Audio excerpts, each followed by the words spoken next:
বিকালে কাকার সঙ্গে কাঁথিকে পার্সেল আনতে যাই কিনা এরকম ভাবে খালি হাতে পার্সেল লাইনে ঘুরে আসতে হবে, কোনো জীবনে ভাবিছিল না ঘোড়ারা।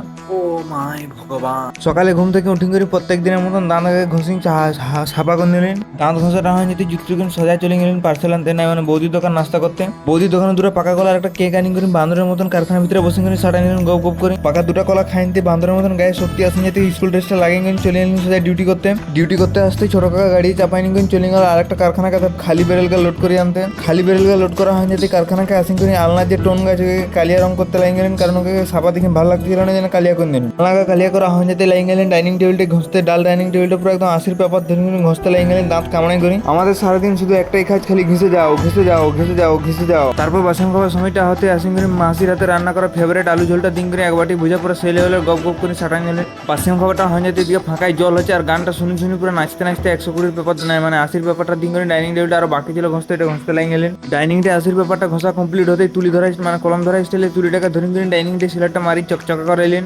তারপরে সিলার মারাটা কমপ্লিট হতে চলে এলেন দুপুরে এটা খাতে মাসির হাতে রান্না করা এক বিরিয়ানিটা পুরো সেই লেভেলের গপ গপ করে সাটান গেলেন। তারা গাদি নুন যে হ্যাঁ ছি তিতা পকরিয়াটা খাই করে এই সদ্য গোল্ডিং ছিলেন না ছোট কাকা আসেন করে বলছে একটা কাঁথিকে পার্সেল আসছে ওইটা আনতে যেতে হবে। তাই লেট নাই করে তাপস কাকার সঙ্গে ভাঙা ফাটা পক্ষী রাজটা নিয়ে করে রওনা দিয়ে দিল কাঁথির উদ্দেশ্যে। কাঁথি পৌঁছে গেলেন তাপস কাকার সঙ্গে দাঁড়ানো হয়েছে কখন তারা পার্সেলটা আসবে, দিলে পার্সেলটা নিয়ে যাওয়া হোক বাসে। বাসও এলো পার্সেল এলো কিন্তু আমাকে দিল না, কারণ পয়সা শর্ট ছিল ওই জন্য দিল না। মালিক সালা বাসের বেলা কত বড় স্ক্যাম করতেছিল ভাবো আমাদের সাথে, পয়সা নিয়েছে আরো পয়সা লিও।